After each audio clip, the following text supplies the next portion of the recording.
آتنا عليا وليا تقيا نقيا مهديا هاديا شمسا مضيا ثم 11 كوكبا زريا عابدا زاهدا شاكرا وبرضائه رضيا الصلاة والسلام على رسوله الذي هو خير الرسل وسبيله الذي هو خير السبل ونذيره الذي هو خير العذر الذي قال في شانه إن الله وملائكته يصلون على النبي يا أيها الذين آمنوا صلوا عليه وسلموا تسليما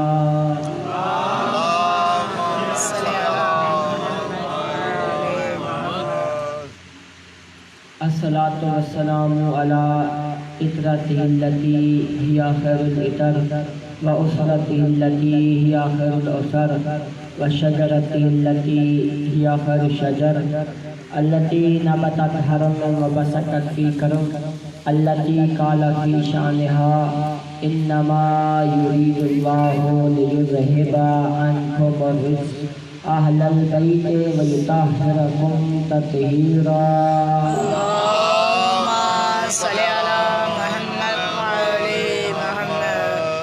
الصلاة والسلام على حسين المظلوم المقتول المذبوح بأرض كربلاء الذي كان جسمه عريانا ودفنه بلا غسل أما بعد فقد قال الله تبارك وتعالى في كلامه المجيد وفرقان الحميد وقوله الحق بسم الله الرحمن الرحيم والفجر وليال عشر والشفع والوتر والليل إذا يسر هل في ذلك قسم لذي حجر بآواز بلند صلوات اللهم صل على دعا ہے خالق لم یزل ولا یزال سے کہ مالک ہماری اس عبادت کو اپنی بارگاہ میں منظور اور مقبول فرمائے. میرے پاک اللہ آج عشرہ محرم الحرام آخری کڑی میں داخل ہو چکا.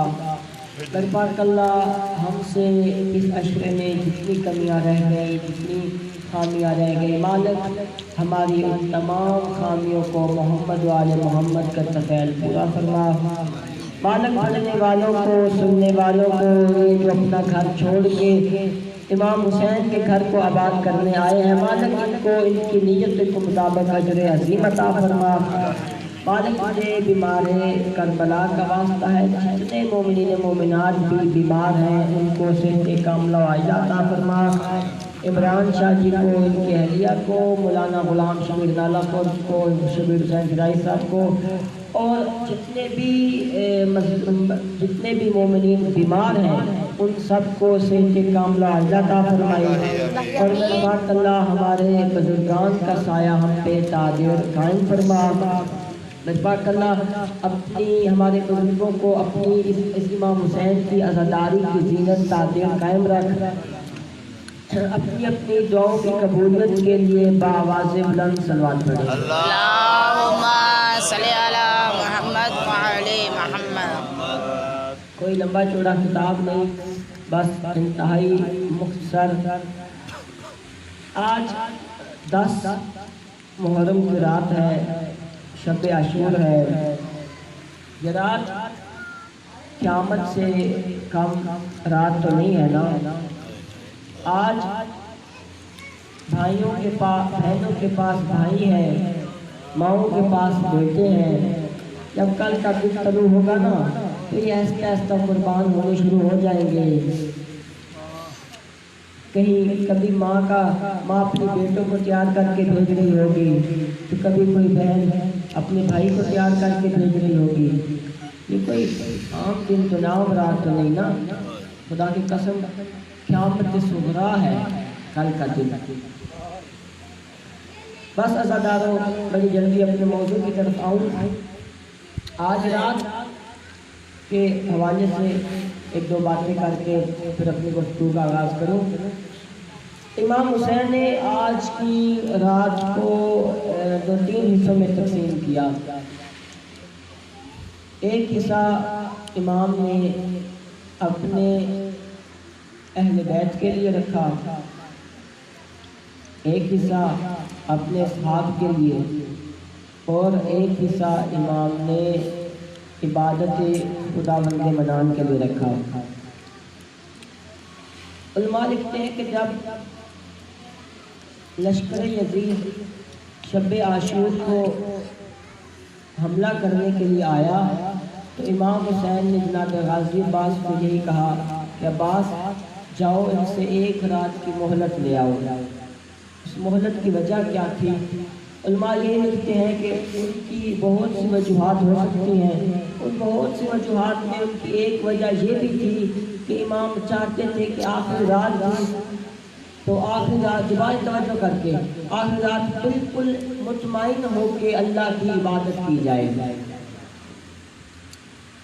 تو یہ رات 3 حصوں میں ہے۔ اس رات کے اعمال ہے 4 رکعت نماز ہے، انشاءاللہ بعد اعمال کیے جائیں گے، لیکن میں نے ذمہ داری سمجھی شاید کوئی مومن یہاں سن کے چلا جائے، کم از کم جہاں پہ نہیں تو اپنے گھر میں پڑھ سکتا ہے۔ 4 رکعت نماز ہے، ہر رکعت میں سورہ مبارکہ الحمد کے بعد 50 مرتبہ سورہ توحید ہے۔ یہ 2 کر کے نماز آپ کو پڑھنی ہے، یہ آج کے اعمال میں ہے۔ اور ایک روایت میں ہے کہ 4 رکعت نماز پڑھیں، وہ البتہ اس سے آسان ہے۔ ایک پہلی رکعت میں سورہ الحمد پڑھیں، تو بھی 2 کر کے پڑھنی ہے نا۔ الحمد کے بعد 10 مرتبہ آیت الکرسی پڑھیں۔ پھر دوسری رکعت آ گئی، دوسری میں آپ نے الحمد کے بعد 10 مرتبہ سورہ مبارکہ اخلاص کی تلاوت کرنی ہے۔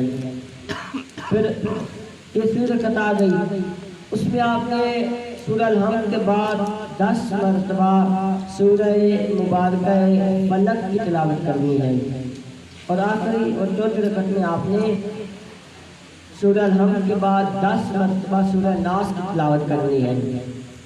یہ آسان ہے، آج کے اعمال ہے، مسجد میں کریں تو بہت ثواب ہے، نہیں تو کم از کم گھر میں تو کر سکتے ہیں۔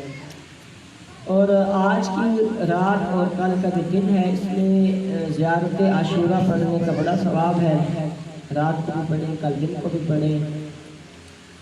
معصومین کا فرمان ہے کہ جو کوئی بھی آج کی رات زیارت عاشورہ پڑھے گا تو وہ گویا کہ کل قیامت والے دن ایسے ہی محشور ہوگا کہ اس نے امام کی معیشت میں کربلا کے میدان میں جنگ کی ہوگی اور امام کی نصرت کرتے ہوئے امام کے قدموں میں شہید ہو گیا۔ زیارت عاشورہ کا یہ فائدے ہیں۔ تو یہ بھی ہماری ذمہ داری ہے نا، ہم نے آپ کو بتانا ہے ذمہ داری۔ میں نے پہلے عرض کیا تھا کسی مجلس میں آپ کو کہا تھا کہ ہمارے قائد اللہ ہے شہید مطہری، وہ فرماتے تھے کہ جو بھی اہل منبر ہے اسے دیکھنا چاہیے، توجہ ہے، اسے دیکھنا چاہیے کہ میں جو یہاں پہ آیا ہوں یہ قوم مجھے کیا دے رہی ہے، اس قوم نے مجھے کیا دیا ہے۔ یہ میں نے پہلے بھی بات کی تھی، دوبارہ بھی کر دوں آپ کے ذہن تر تازہ ہو جائیں۔ پھر خود ہی فرمایا کرتے تھے کہ اس خطیب کو، اس ذاکر کو، اس واعظ کو یہ دیکھنا چاہیے کہ انہوں نے آپ کو اپنی زندگی کا قیمتی وقت دیا ہے، بہت قیمتی وقت آپ کے حوالے کر دیا ہے۔ اب بدلے میں آپ بھی انہیں کوئی ایسی چیز دیں جو ان کی دنیا میں بھی نجات ہو، آخرت میں بھی نجات ہو، آپ کا حق ہے۔ تو یہ اعمال ہے آج کی۔ اور آج رات کل دن امام حسین کے قاتلوں پہ لعنت کرنے کا بڑا ثواب ہے، کیجیے گا۔ امام حسین کے قاتلوں پہ لعنت، ان کے ظلم کرنے والوں پہ لعنت، اور ظلم پہ راضی ہونے والوں پہ لعنت۔ بس توجہ ہے، اپنے موضوع کو سٹارٹ کیا جائے گا۔ بس انتہائی مختصر اور بڑی جلدی سے اپنی گفتگو کا آغاز کروں، پھر آپ کے بالکل آپ کے ذہن کے سے بھی تھوڑا پڑھ کے آپ کی زحمت کو تمام۔ اللہ تعالیٰ سورہ مبارکہ فجر میں کہتا ہے والفجر، قسم ہے فجر کی، ولیال عشر، اور قسم ہے 10 راتوں کی۔ قسم ہے فجر کی اور قسم ہے 10 راتوں کی، ولیال عشر والشفع والوتر، اور قسم ہے تاک اور جفت رات کی، واللیل اذا یسر، اور قسم ہے رات کے اس پہر کی کہ جب رات کا پہر ایستا ایستا دن میں شامل ہو، یسر جب ہجرت کر رہا ہو، یعنی دن میں وہ تبدیل ہو رہا ہو، اس پہر کی قسم ہے، فجر کی قسم ہے، 10 راتوں کی قسم ہے، جفت کی قسم ہے، تاک کی قسم ہے، اور رات کے آخری پہر کی قسم ہے۔ یہ جو قسم ہوتی ہے، ہم عام طور پہ جب قسم اٹھاتے ہیں تو کسی بے مثال چیز کی قسم اٹھاتے ہیں۔ ہم اللہ کی قسم اٹھاتے ہیں کیونکہ اللہ کی ذات لیس کمثلہ شیء، اس کی مثل کوئی چیز بھی نہیں ہے، بے مثل ہے اللہ کی ذات۔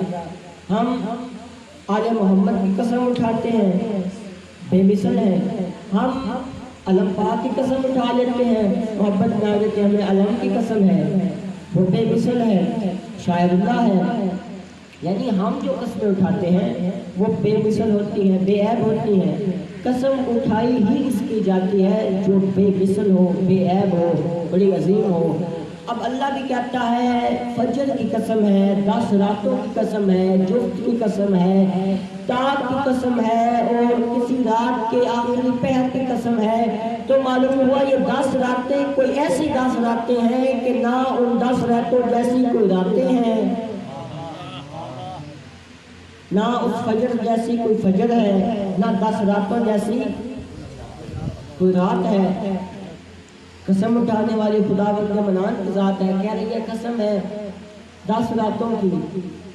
تو کوئی ان 10 راتوں میں کوئی تو ایسا کام ہوا ہے کہ جو بے مثل کام ہے، قیامت تک کبھی بھی کوئی ایسا کام نہیں ہو سکے گا جو ان 10 راتوں میں ہوا، جو صبح فجر میں ہوا، جو آخری پہر میں ہوا۔ توجہ ہے؟ اب اللہ نے یہ گفتگو کا آغاز کیا، سورہ مبارکہ فجر ہے۔ اب فجر کے آخر میں ارشاد فرمایا یا ایتھا النفس المطمئنہ، اے نفس مطمئنہ، اے اطمینان والے نفس، ارجعی الی ربک راضیۃ مرضیہ، اب بس کر دے، پلٹ اپنے خدا کی طرف اس حالت میں کہ تو خدا سے راضی ہے، خدا تجھ سے راضی ہے۔ شروع میں کہتا ہے مجھے قسم ہے، فجر کی قسم ہے 10 راتوں کی، آخر میں کسی نفس کو پکار کے کہتا ہے او نفس مطمئنہ، او اطمینان والے نفس، بس کر دے، پلٹ اپنے خدا کی طرف۔ تو معلوم ہوا ان 10 راتوں کا اس نفس مطمئنہ سے کوئی تو رابطہ ہے نا، ان 10 راتوں کا اس نفس مطمئنہ سے کوئی تو رابطہ ہے نا۔ اللہ، میں نے یہ آیت عنوان دی تھی شروع میں کہ اللہ کہتا ہے یا ایھا الناس اعبدوا، اے لوگوں اللہ کی عبادت کیا کرو۔ اور پھر میں نے آگے یہ بھی آیت پڑھی تھی کہ وما خلقت الجن والانس الا لیعبدون، اللہ کہتا ہے کہ میں نے جن و انس کو پیدا ہی اپنی عبادت کے لیے کیا ہے۔ یعنی اللہ نے جنوں کو بھی پیدا کیا عبادت کے لیے، انسانوں کو بھی عبادت کے لیے پیدا کیا۔ یعنی اللہ کے پیدا کرنے کا مقصد کیا تھا؟ جن بھی میری عبادت کریں، انسان بھی میری عبادت کریں۔ اور اللہ ایک اور جگہ پہ کہتا ہے وَاعْبُدْ رَبَّكَ حَتَّىٰ يَأْتِيَكَ الْيَقِينُ، کہ یعنی خدا کہتا ہے میری اس وقت تک عبادت کرنا کہ جب تک تمہیں منزل یقین پہ فائز نہ ہو جاؤ۔ کوئی اللہ کہتا ہے، کہیں کہتا ہے عبادت کرو، کہیں کہتا ہے کہ تم نے پیدا اس لیے کیا ہے کہ عبادت کرو۔ مالک ہم سوال کرتے ہیں عبادت کریں تو کہاں تک کریں؟ کوئی حد بتا دے۔ اس نے حد بھی بتا دی کہ عبادت کرو، ایسی اتنی عبادت کرو کہ تمہیں بالکل یقین آ جائے۔ اللہ جانے کربلا میں حسین نے اللہ کی کیسی عبادت کر دی، اللہ کو بھی کہنا پڑا یا ایھا النفس المطمئنہ،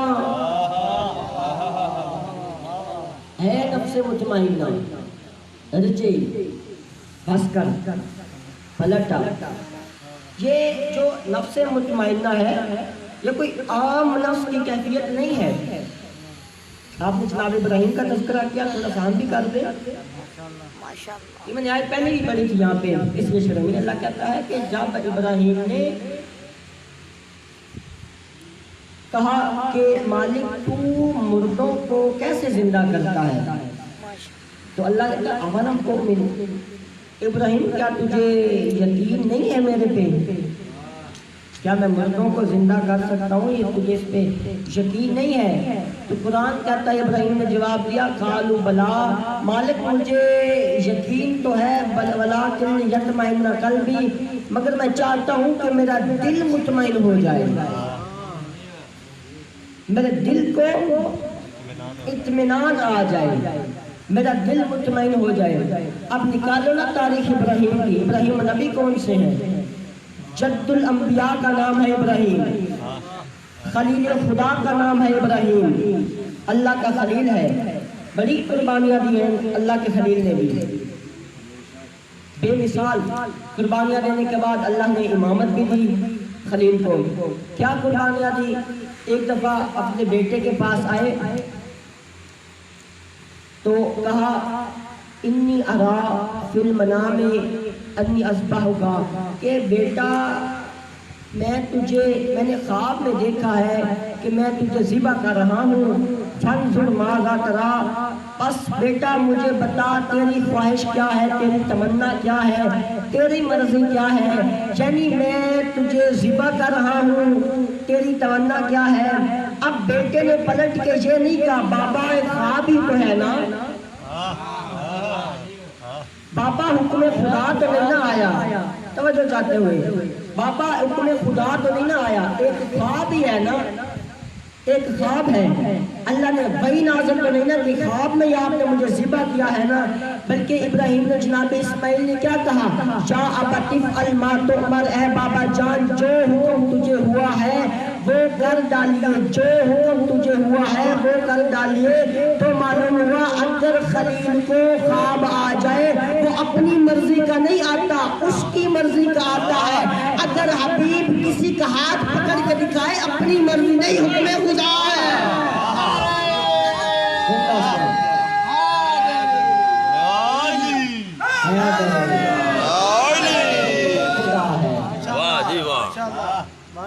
حکم خدا ہے۔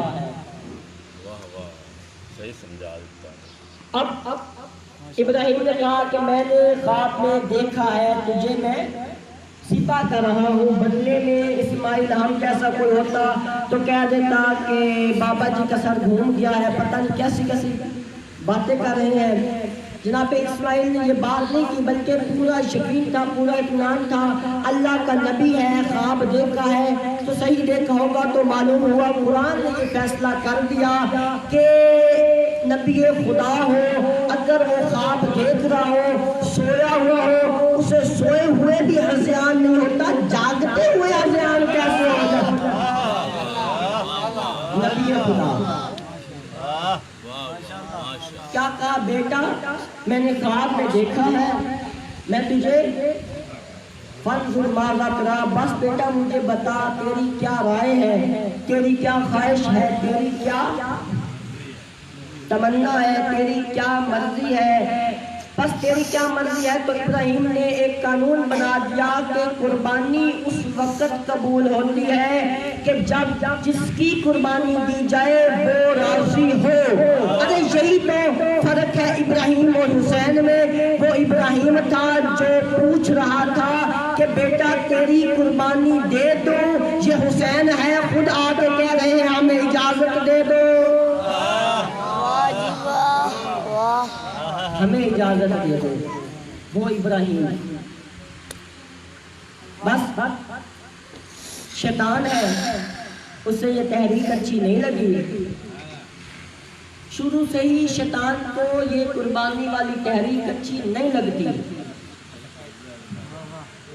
اس نے منع کر دیا، پورا واقعہ وسلم تک پڑھنا تھا اور ایک دو پیغامات دینے تھے۔ شیطان نے کیا کیا، منع کر دیا، پھر جملہ کہنے کا حق تو دیجیے نا، ارے جو کوئی بھی تمہیں ذی الحجہ قربانی سے منع کرے تو معلوم ہوا اسے بغض ہے ابراہیم سے، جو مجلس حسین سے منع کرے اسے بغض ہے حسین سے۔ نعرہ لگا زندہ باد، زندہ باد، مرد آباد، مرد آباد۔ اللہم صلی علی محمد وعلی محمد۔ ماشاء اللہ۔ مجلس حسین سے جو منع کرے اسے بغض ہے حسین سے۔ تو یہ جو مجلس ہے یہ کسی قوم کے لیے، یہ کسی قوم کی ایک مجلس نہیں ہے، یہ کسی شیعہ سنی کی مجلس نہیں ہے، یہ انسانیت کے لیے درس ہے۔ اور خدا کی قسم اگر کوئی ہندو ہو، اگر کوئی عیسائی ہو ہماری مجلس میں آ جائے ہمیں وہ بھی اپنا لگتا ہے، کوئی اپنا اٹھ کے چلا جائے ہمیں وہ بھی پرایا لگتا ہے۔ یہ مجلس حسین، تیرے دین کے وقار کا نام ہے مجلس حسین، تیری عبادتوں کی زینت کا نام ہے مجلس حسین۔ حسین کسی کم ہستی کا نام ہے؟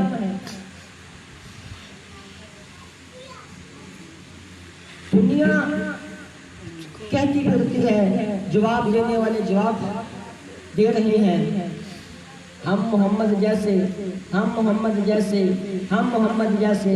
میں کہتا ہوں بڑا پاگل ہے تو، تجھے اب بھی نہیں عظمت حسین کے سمجھ آئی؟ جسے دنیا والے اپنے جیسا کہیں اسے مصطفیٰ کہتے ہیں، اور جسے مصطفیٰ اپنے جیسا کہے اسے حسین ابن علی کہتے ہیں۔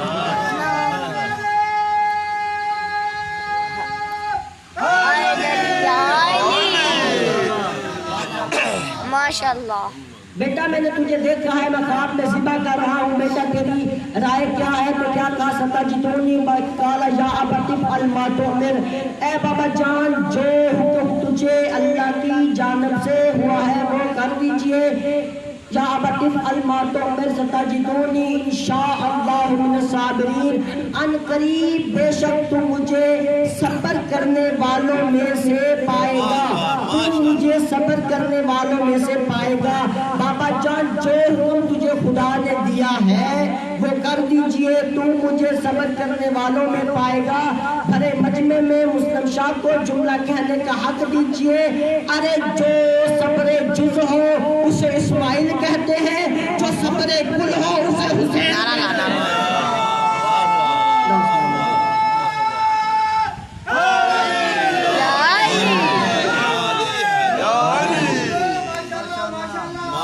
جو صبر جز ہو اسے اسماعیل کہتے ہیں، جو صبر کل ہو اسے حسین ابن علی کہتے ہیں۔ وہ ابراہیم تھے جن کے بارے میں اللہ نے کہا، جب اللہ نے دیکھا نا میرا حبیب ہے، میرا خلیل ہے، دوست ہے، یہ دوستی کی سند بھی کوئی عام سند نہیں نا، دوست ہے اللہ کی۔ خلیل کہا ہے اللہ نے، خلیل ہے میرا، میری محبت میں اپنے بیٹے کو لے کے چلا۔ بیٹے کو اب جب میدان میں گیا لے کے تو اس نے ہاتھ میں چھری کو پکڑا، اپنے آنکھوں پہ پٹی باندھی، اب ہاتھ کانپ رہے ہیں، چھری چلانا چاہیے تو نہیں چلا سکے۔ ایک دفعہ کوشش کی، 2 دفعہ، بعض کہتے ہیں 3 دفعہ، کم از کم 1 دفعہ تو کوشش کی نا، نہیں چل سکی چھری۔ جب اس خالق نے دیکھا نا تو اسماعیل کی جگہ دمبے کو بھیج کے اللہ کہتا ہے ابراہیم تو نے ابتدا کی ہے، اب حسین انتہا کرے گا۔ تو نے ابتدا کی ہے، تیری طرف سے ابتدا ہوئی ہے۔ کہا کہ وَفَدَيْنَاهُ بِذِبْحٍ عَظِيمٍ، ابراہیم تو نے بھی قد صدقت رؤیا، ابراہیم تو نے اپنا خواب بالکل سچ کر دکھایا، اپنی آزمائش میں کامیاب ہو گیا۔ تجھے گارنٹی میں دیتا ہوں کہ تو اپنی آزمائش میں کامیاب ہے، اپنا خواب تو نے سچ کر دکھایا ہے، لیکن یاد رکھنا وَفَدَيْنَاهُ بِذِبْحٍ عَظِيمٍ، ہم نے اس قربانی کو کسی بڑی قربانی میں بدل دیا۔ اب یہ نہ کہنا کہ وہ دمبا بڑی قربانی تھا، کیونکہ دمبا تو نبی سے افضل نہیں نہ ہو سکتا. کوئی ایسی قربانی ہوگی جب جانے لگے نا جناب اسماعیل کو لے کے جناب ابراہیم نہیں پڑھنا چاہتا تھا واقعہ لیکن آپ کی توجہ کو دیکھتے ہوئے سوچا تھوڑا سا پڑھ دوں.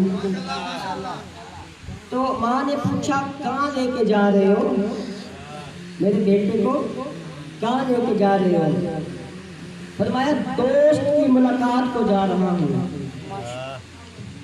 دوست کی ملاقات کو جا رہا ہوں. مجھے آپ کی فرق نہیں سمجھ آیا. جو دوست کی ملاقات کو دوست کی ملاقات کا کہہ کے لے جائے وہ اسماعیل ہے جو دوست کی باپ کی دوست کی ملاقات کے لیے جا رہا ہے. ارے جسے خود مائیں تیار کر کے بھیجے وہ کربلا کے شہید ہے, وہ کربلا کا معیار ہے. اب بھی تو کہتا ہے مجلس حسین میں نہ آیا کر. تو جانتا ہے مجلس حسین کی قیمت کیا ہے, اس کا مقام کیا ہے. میں نفس مطمئنہ کی بات کر رہا تھا نا, آج میں نے تفسیر نمونہ کو کھولا اور میں نے کہا کوئی نئی چیز مل جائے مل گئی آپ کے لیے, سوچا آپ کو بتا دوں. یہ نفس مطمئنہ جس کی وہ ابراہیم بھی تمنا کرتے تھے, ابراہیم بھی دعائیں کرتے تھے مالک مجھے اطمینان والا نفس دے دے, مجھے دکھا تاکہ میرا نفس مطمئن ہو جائے, تاکہ منزل اطمینان پہ فائز ہو جاؤں. میں نے روایت میں پڑھا کہ میرے چھٹے امام جعفر صادق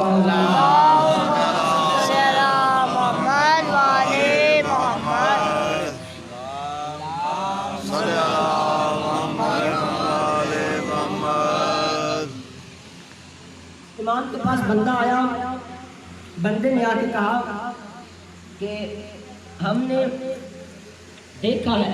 بندے نے پوچھا کہ کیا جب کبھی مومن کی روح پرواز ہونے لگتی ہے, روح قبض ہونے لگتی ہے, تو کیا مومن گھبراتا ہے, پریشان ہوتا ہے؟ فرمایا بالکل گھبراتا ہے, پریشان ہوتا ہے. فرمایا کہ وہ ایسا وقت ہوتا ہے کہ جب مومن پریشان ہوتا ہے, گھبراتا ہے, ملک الموت اسے کہتا ہے گھبرا نہیں, ذرا سامنے دیکھ, سامنے دیکھ. سامنے کچھ نورانی ہستیوں کو دیکھتا ہے, نورانی ہستیوں کو دیکھتا ہے نا. ملک الموت اسے کہتا ہے جانتا ہی نہیں کون ہے, یہ محمد مصطفیٰ ہے, یہ علی مرتضیٰ ہے, یہ حسن مجتبیٰ ہے, یہ حسین ہے. جب پانچوں کو جب آل محمد کے نوروں آل محمد کو دیکھتا ہے نا, اور محمد الموت کہتا ہے یہ تیری عظمت ہے, یہ تجھے لینے آئے ہیں, تجھے لینے آئے ہیں. اس وقت مومن کہتا ہے بس اب میں واپس نہیں جاؤں گا, اب مجھے آگے لے چل. جب یہ جملہ کہے گا نا تو خالق کی طرف سے ندا آتی ہے یا ایتھا النفس المطمئنہ, اے نفس مطمئنہ آ جا اپنے خدا کی طرف اس حال میں کہ تو خدا سے راضی ہے, خدا تجھ سے راضی ہے. فادخلی فی عبادی وادخلی جنتی, بس میرے بندوں میں آ جا, میری جنت میں آ جا. تو یہ اطمینان نفس ملتا ہے حقیقت میں محمد و آل محمد کی محبت و ولایت کر سکتے. بس دارو جلدی سے مصائب کی طرف آؤں, اور میں نے کہا تھا بہت تھوڑا پڑھوں گا انشاءاللہ. مولا علی نے پوری زندگی خدمت کی رسول خدا کی, پوری زندگی بھائی ہو کر غلام بن کر گزاری ہے علی نے. بس علی کی بھی تمنا تھی کہ اللہ مجھے تو کوئی ایسا بیٹا دے دے جو میرے حسین کا بھائی ہو, جو میری طرح جیسے میں نے محمد کی خدمت کی ہے ویسے حسین کی. عباس کسی عام ہستی کا نام نہیں ہے. عباس حسنین کے گھر میں ہوتے ہوئے علی جیسا عالم, اگر کسی بیٹے کی تمنا کرے اسے عباس کہتے ہیں. زہرا کی دعا کا نام ہے عباس، زینب کی تمنا کا نام ہے عباس، حسین کے زور کمر کا نام ہے عباس. عباس نے بڑا انتظار کیا کربلا، 36 سال عباس نے انتظار کیا ہے کربلا کا، 36 سال.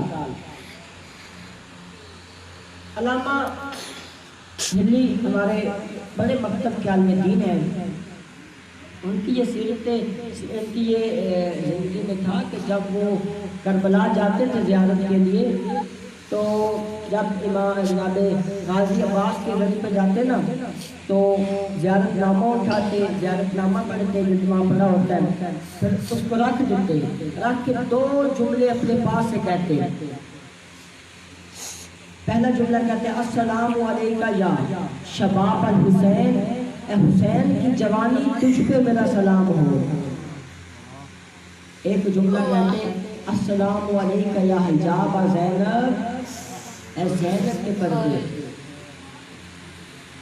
تجھ پہ میرا سلام ہو. 2 محرم کو جب کربلا میں پہنچے نا، قیام لگ گئے. 4 محرم کو لشکر یزید اکٹھا ہونے شروع ہو گئی. انہوں نے کہا کہ اپنے خیام اپنا خیام جو ہے نا یہاں سے اٹھا لیجیے، کربلا یہ نہر کے پاس دور لے جائیے نہر سے. تو ایک دفعہ عباس کو جلال آ گیا. علی کے علی بیٹے نے تلوار کو بے نیام کیا، تلوار کو بے نیام کر کے علی کے علی بیٹے نے ایک لائن کھینچی، لائن کھینچ کے کہا کسی کی ہمت ہے تو آگے آ کے دکھائے. جب حسین کو پتہ چلا نا کہ آج علی کے جلال کو جلال آیا ہوا ہے تو حسین جلدی سے گئے جناب زینب کے قیام میں. زینب کو کہا کہ آج عباس کو روک لو. جناب زینب نے جناب فضہ کو بھیجا کہ عباس کو جا کے بلا کر لاؤ. بس جناب فضہ بلانے گئی ہے نا تو عباس نے جملہ کہہ کے واپس لوٹا دیا، کہا کہ آقا زادی کو کہیے تھوڑی دیر میں آتا ہوں اور آپ کے دشمنوں کا سر بھی لے کے آتا ہوں. جب یہ بات کی ہے نا تو جناب زینب نے کہا عباس سے جا کر کہہ دو خود آتا ہے یا میں چلی آؤں. بس جب زینب کے نام سنا نا تو عباس جلدی سے قیام میں آئے. امام حسین نے تلوار لے لی، تلوار لے کے کہا کہ عباس قیام ہٹا دو. کسی اور کو بھی بھیج سکتے تھے نا، عباس کو بھیجا. بتانا چاہتے تھے عباس کی وفا کا مقام کیا ہے. بس ہزاروں 2-4 منٹ مسائل فرار کی زحمت کا تمام. جناب یہ تاریخ والوں نے لکھا، مقتل والوں نے لکھا کہ جب بھی کوئی بنی ہاشم کا جوان اپنے قیام سے جاتا تھا نا تو صدائیں بلند ہوتی تھی. علی اکبر گئے تو با اکبرہ، باس با محمدہ کی صدائیں بلند ہوئی. قاسم گئے تو با قاسمہ، یعنی جو بھی جوان جانے لگتا اس کے نام کی صدائیں بلند ہوتی. لیکن جب جناب عباس جانے لگے نا تو بیویوں نے ایک دفعہ ہلکا ڈال لیا، سامنے آ گئی، اپنے ہاتھوں کو اپنے سروں پر رکھ دیا. ہر بیوی کہتی تھی واہ حجابہ واہ حجابہ. بس امام حسین کو بڑی مشکل اجازت ملی، فرمایا جاؤ. امام جناب غازی عباس کو اجازت ملی، فرمایا جاؤ پانی لے آؤ. پانی لانے کے لیے چلے.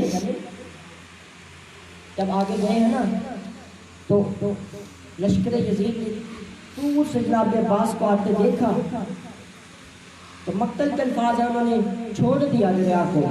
جناب عباس دریا میں داخل ہوئے، داخل ہو کے جناب عباس نے پانی کا ایک چلو لیا ہاتھ میں، چلو لے کے نجف کی طرف رک کے کہا بابا مجھے آپ کی وصیت یاد ہے، 19 رمضان کو آپ نے کہا تھا نا اس وقت تک عباس پانی نہ پینا جب تک حسین پیاسا. بس پانی کو مشک میں بھرا، مشک میں بھر کے جب لے کے نکلے ہیں نا تو واپس آ رہے ہیں. واپس آتے ہوئے ایک ملون نے ایسا وار کیا جناب عباس کا دایاں بازو کٹ گیا. پھر ایک ملون نے وار کیا جناب عباس کا بایاں بازو کٹ گیا. ایک دفعہ انہوں نے سنبھل کے انہوں نے مشرق کی تنابوں کو اپنے منہ سے پتہ نہیں کیسے سنبھال لیا، سنبھال کے پھر لے کے چلے۔ اب جو کسی ملون نے تیر چلایا ہے نا تو عباس کی مشق پہ آ کے لگا، میں کہتا ہوں پانی نہیں بہا، عباس کی آس ہی بہ گئی، عباس کی آس تھی تو بہ گئی۔ بس اب عباس گھوڑے پہ سنبھلے، کیا سمجھنا تھا عباس نے؟ وہ جو تیر لگا تھا نا وہ تیر مشرق میں لگا اور مشرق میں آ کے جناب عباس کی آنکھ پہ لگا۔ جب اب جناب عباس سے زیر پہ سنبھلا نہ گیا، ایک کمینے نے جناب عباس کے سر پہ گرز مارا، جناب عباس زیر سے زمین پہ آئے۔ ایک عالم دین نے جناب کربلا میں یہ مصائب پڑھے نا، جب پڑھ کے سو گیا، رات کو جناب فاطمہ اس کے خواب میں آئی، خواب میں آ کے بی بی کہتے تو نے میرے بیٹے کے پورے مصائب نہیں پڑے؟ فرمایا میں نے تو سارے مصائب پڑھے ہیں، کون سا مصائب رہ گیا؟ فرمایا تو نے یہ بتایا نہیں ہے، جو بھی جوان زین سے زمین پہ آیا اس کے ہاتھ سلامت تھے، ہاتھوں کے سہارے آیا۔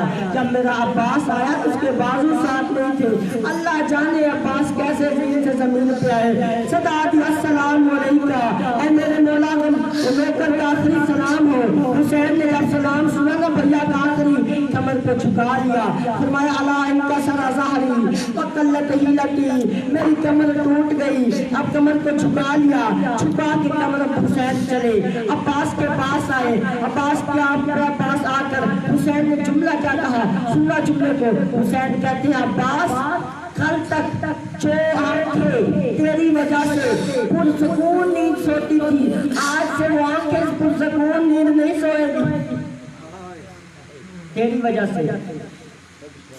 پھر فرمایا عباس نے کہا مولا ایک حسرت ہے پوری کیجیے۔ فرمایا کیا حسرت ہے؟ فرمایا میری ایک آنکھ پہ تیر لگ گیا ہے، ایک آنکھ خون سے بھر گئی ہے، مولا آپ کی زیارت کرنا چاہتا ہوں۔ جب زیارت کا لفظ سنا نا تو جناب امام حسین نے آنکھوں سے خون کو صاف کیا، جناب عباس نے جناب حسین کی زیارت کی۔ اب حسین نے کہا عباس میری بھی ایک تمنا ہے نا، میری بھی ایک تمنا پوری کرو۔ اس سے عباس نے کہا مولا کیا تمنا ہے؟ فرمایا پوری زندگی تو نے مجھے مولا کہا ہے نا، آج تک نہیں جانے، آج آخری وقت ہے، میں بھی کہوں گا عباس نے مجھے بھائی کہا ہے نا۔ جب یہ لفظ سنا نا تو عباس کہتے ہیں میرا غریب بھیا، میرا پیاسا بھیا، میرا مسافر بھیا، کربلا کے میدان میں شہید ہو جانے والا بھیا، اور میرا وہ بھیا جس کے کفن کو لوٹ لیا جائے گا، اور میرا وہ بھیا جس کی لاش کو پامال کیا جائے گا۔ جب یہ لفظ سنا نا آوازیں خیام میں گئی تو خیام سے آواز آئی حسین عباس کو کہہ دے ذرا مجھے بھی بہن تو کہے نا۔ تو عباس نے کیا کہا میری دوسری بہن، میری کوفہ شام کے بازاروں میں اللہ لعنت اللہ علی القوم الظالمین و سلام